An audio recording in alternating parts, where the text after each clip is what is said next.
Hello children, have a nice day. Today our lesson is Unit 11 from History, Colonialism in Asia and Africa. This is our last lesson in this academic year.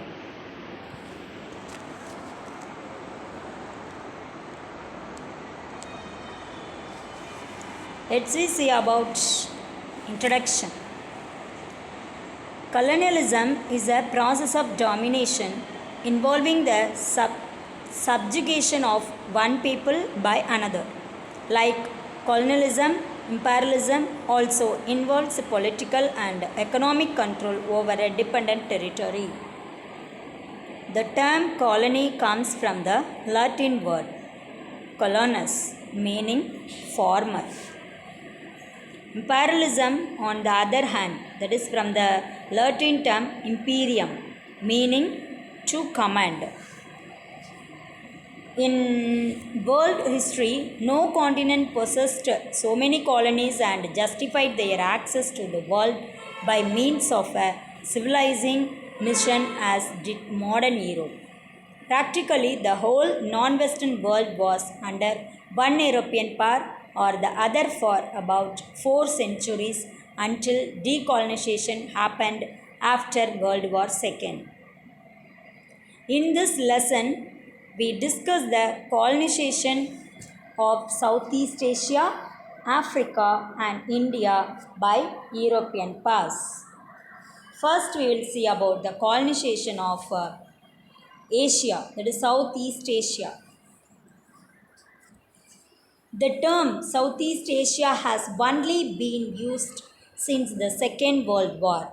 It denotes the area that originally covered Malaya, Dutch East Indies, Burma, Siam, French Indochina, and the Philippines. Siam, that is Thailand, which remained independent. The area was divided between the Dutch, the British, and the French. Malaya Peninsula. When European traders crossed the Indian Ocean at the close of the 15th century, they came for the spices of Southeast Asia. Albuquerque, the Portuguese soldier who conquered Goa and Malacca, and his successors were interested in the spice trade. After the arrival of the Dutch and the English, there was a challenge to the presence of Portuguese, and the rivalry of these three European powers dominated the 17th century. Anglo-Dutch rivalry. In 1819, Stamford Raffles established Singapore as a key trading post for Britain in their rivalry with the Dutch. However, their rivalry cooled in 1824 when an Anglo-Dutch treaty demarcated their respective interests in Southeast Asia. By 1826, Singapore and Malacca had been linked with Penang to form the Strait Settlements. Between 1874 and 1895, and there was a civil war between the remaining 5 Malay states. The British intervened and signed an agreement with each of the sultans. British residents were appointed to the courts of sultans who had to act in accordance with the advice given by the residents. Economically, Malaya was prosperous. Indonesia, the Dutch had occupied Java and Sumatra, that is Indonesia, as early as 1640. Initially, the Dutch were not interested in politics but focused on exploiting Indonesia ruthlessly. But from the beginning of the 20th century, they adopted measures for the social and economic advance of the people they governed. Most Indonesians were fishermen and small peasants and worked on European sugar, tobacco, tea, coffee plantations. Heavy investments in these plantations and other conditions and the discovery of oil in 1900 made Indonesia a valuable colony for the Dutch. Next, Burma. The British conquered Burma after fighting three wars. Burma remained part of India from 1886 to 1937. Burma teak was shipped overseas. In addition, Burma, with its fertility of soil, became a big exporter of rice, and most of South India was dependent on Burmese rice. During World War II, when Burma fell to the Japanese, South India experienced acute scarcity of rice leading to a famine. Next, Indochina. The French conquered Indochina after strong resistance from the people. Starting in 1858, they brought the Indo-Chinese Union under their control by 1887. Indochina consisted of Annam, Tonkin, Cambodia, and Cochin China. Laos was added 6 years later. Rice, rubber, and wheat were the main exports. Laos remained undeveloped. Philippines. Spain ruled the Philippines for over 300 years, imposing its language, culture, and religion. Consequently, the population became predominantly Roman Catholic. There were two serious revolts in 1872 and 1896, which were crushed by the Spanish colonial government. In 1898, however, Spain was defeated by the United States in a war over Cuba, and as a result, Philippines became an American colony. Siam, that is Thailand. Thailand was spared the experience of foreign rule, though it too was greatly affected by the power politics of the Western Pass. Western Pass, however, continued to interfere in its internal and external affairs. I hope you had understood about the colonization of Southeast Asia. Let's see about colonization of Africa. Until the last quarter of 19th century, Africa south of the Sahara was almost unknown to the outside world. The interior of Africa was unexplored. After 1875, European penetration and colonization began on a large scale. The Berlin Colonial Conference of 1884-85 resolved to divide Africa into spheres of influence of the various European powers. The Berlin Conference. The Berlin Conference of 1884-85, also known as the Congo Conference or West Africa Conference, met to decide all issues connected with the Congo River basin in Central Asia. The General Act of the Conference of Berlin declared the Congo River basin to be neutral and guaranteed freedom for trade and shipping for all states in the basin. South Africa. In South Africa, the British possessed Natal, Cape Colony, while the Dutch, that is locally known as the Boers, held the states of the Transvaal and Orange Free State.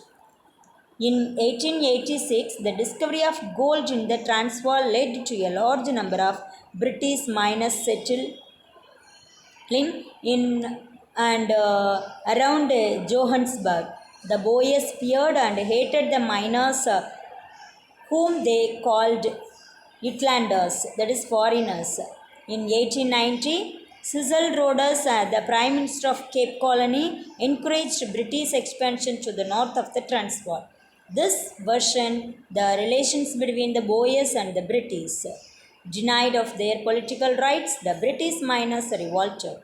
This led to the Boer War, which lasted 3 years, that is in 1899 to 1902. After discussions over the years, the four states finally decided to form a union and South Africa. South Africa was created as a state in 1909. The Zulu tribe Saka Zulu, building the largest Zulu nation in southeastern Africa. British troops invaded Zulu territory. The Zulus never regained their independence and had to fight against deeply entrenched racism in South Africa for about a century. Rhodesia. The British South African Company, founded in 1889, they had come with a definite plan of colonizing the Bechuanaland. During the next 10 years, African opposition was crushed. The colony came to be called Rhodesia after Cecil Rhodes. West Africa. The coastal states of Gold Coast became a British colony in 1854. Nigeria was used for slave trading posts on the coast. French West. Senegal had been a French base in West Africa. Correlated possessions of Guinea, Ivory Coast, and Dahomey were linked up with the whole area of south of Sahara. Congo. Leopold II, King of Belgium, showed interest in Congo, and so the Berlin Conference agreed to the rule of Leopold in Congo Free State.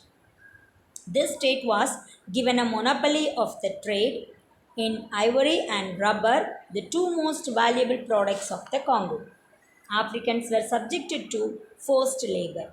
Each village was given a quota, and if quotas were not fulfilled, they were flogged and mutilated.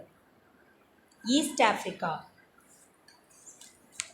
In 1886, the possessions of the Sultan of Zanzibar were divided into British and German spheres of influence. The British area was administered by the British East India Company, which included Kenya, Uganda, and Zanzibar. A large part of Uganda was made up of Buganda, a kingdom ruled by Kabaka. Germans. The Germans established their rule in what became German East Africa. The Africans here were economically exploited, leading to a number of rebellions. The most serious was the Maji Maji Rebellion, 1905 to 1907. Portuguese, Angola, and Mozambique. The Portuguese had used these two colonies on the west and the east coasts of southern Africa along with Portuguese Guinea since 16th century. African rule in Liberia and Ethiopia. Only two countries managed to evade European colonialism, Liberia and Ethiopia. Liberia was formed in the early 19th century as a home for American blacks repatriated from America. Ethiopia, with its traditional polity, was ruled by the Emperor Menelik. Colonization of India. We saw about colonization of Southeast Asia and colonization of Africa. Let's see about India. Towards the close of the 15th century, Portugal became the first European power to establish a trade link with India. Rounding the Cape of Good Hope, Vasco da Gama arrived in Calicut in 1498. Soon, other European powers joined Portugal in establishing their presence in India. The European powers in India since 16th century are given below. You can see in the table. In the rivalry among four major European powers, Portuguese, Dutch, French, and English, the English, after three Carnatic wars, eliminated the French by the end of the 18th century. The British conquered all the regional powers, in particular the most potential challenges, the Mysore Sultans and the Marathas, by defeating them in three Anglo-Mysore and three Anglo-Maratha wars. The conquest of the Gurkhas and Sindhis and the Sikhs enabled them to emerge as a territorial power in India. The colonization of Indian economy. We can divide the process of the colonization of India into three phases. First phase, mercantilist capitalism. Second phase, industrial capitalism. Third phase, financial capitalism.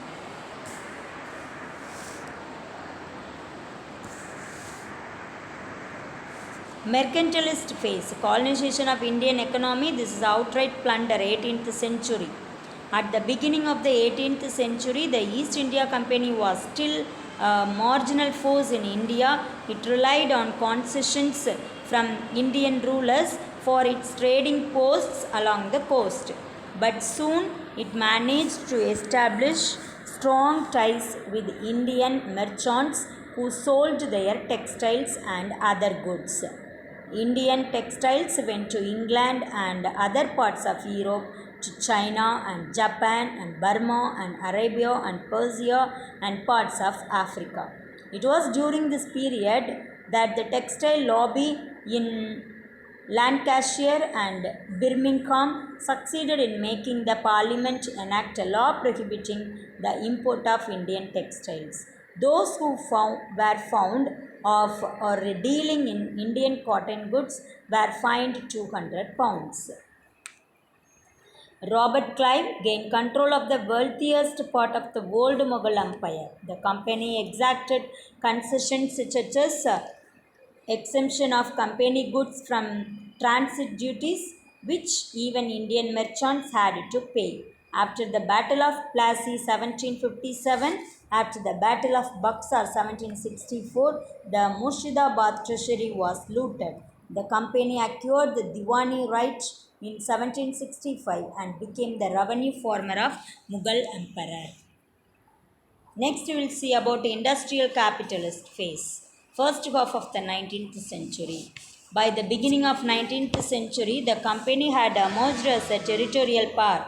During this period, India was converted into a market for British textiles and a great source of raw materials. Next, the financial capitalist phase, second half of the 19th century. During this phase, the company government decided to make a massive investment in railroads, the postal system, irrigation, modern banking, and education.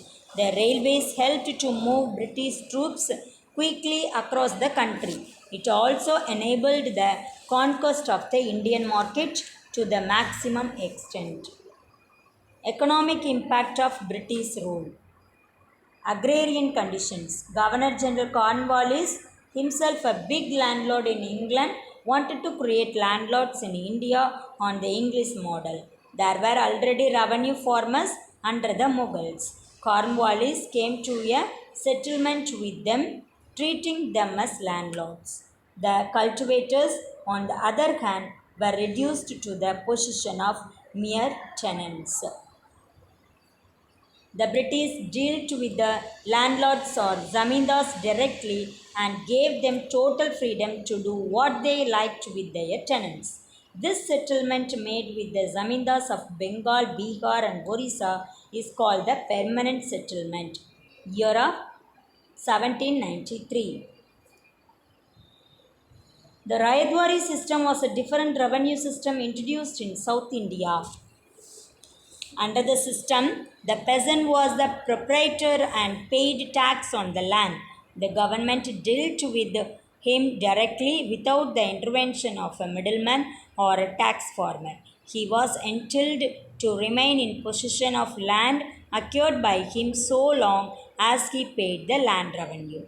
In case of default, apart from eviction and attachment of livestock, even household property or personal belongings could be attached.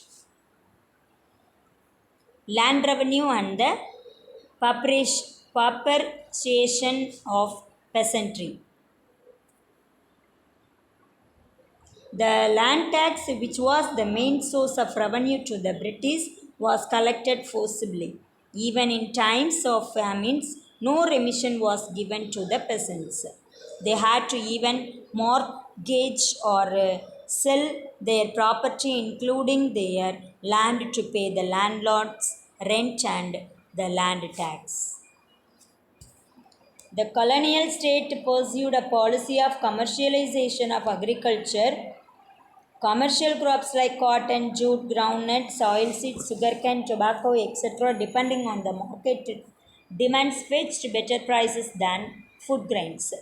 To clear his debt and to pay up the revenue dues to the state, instead of producing for home consumption, the peasant began to raise crops for the market. Irrigation. The British neglected irrigation in the first half of the 19th century. Major irrigation canals were built only after millions of people died in a series of major famines that broke out periodically from the middle of the 19th century. Even then, the money earmarked for irrigation was mere. But due to the initiative of some well meaning British officials and engineers like Arthur Cotton and later Pennywhick, guaranteed protected irrigation became possible in certain areas. Colonel Pennywhick. He was an army engineer and civil servant who also served as a member of the Madras Legislative Council. He decided to divert the west flowing Periyar River draining into the Arabian Sea to the east so that it could irrigate lakhs of acres of dry land dependent on the Viger River. Pennywhick went to England and sold his family property to mobilize money to fund the project, which was completed in 1895. The Mullai Periyar Dam continues to irrigate agricultural lands in Theni, Dindigul, Madurai, Sivaganga, and Ramanathapuram district. Even where such efforts were taken, the British collected an extra chess, adding to the misery of the peasants who were already groaning under the oppressive land revenue system. Famines. The policy of free trade and the forcible collection of land revenue resulted in the outbreak of famines. The Odisha famine of 1866 to 67 was a severe and terrible event in the history of that region, in which about the third of the population died. The famine of 1876-78, also known as the Great Famine of 1876 and 78, that is called Thadu Varsha Panjam in Tamil, caused a large migration of agriculture laborers and artisans from southern India to British colonies, where they worked as indentured laborers on plantations. The death toll, about 10.3 million, was huge. In the Madras Presidency, the famine of 1876-78 was preceded by droughts. These famines were typically followed by various infectious diseases such as bubonic plague, that is spread by dead rats, and influenza, which attacked and killed a population already weakened by starvation. The memory of this famine is still preserved in various folk songs and ballads. Indentured labor. The indentured labor system was form of debt bondage by which 3.5 million Indians were transported to various British colonies to provide labor for the plantations, that is mainly sugar. Indentured labor was great misery caused by the economic depression created by the British rule. Children, I hope you had understood this lesson. You learn book back exercises which is displayed on the screen. Thank you, ma. Take care of yourself.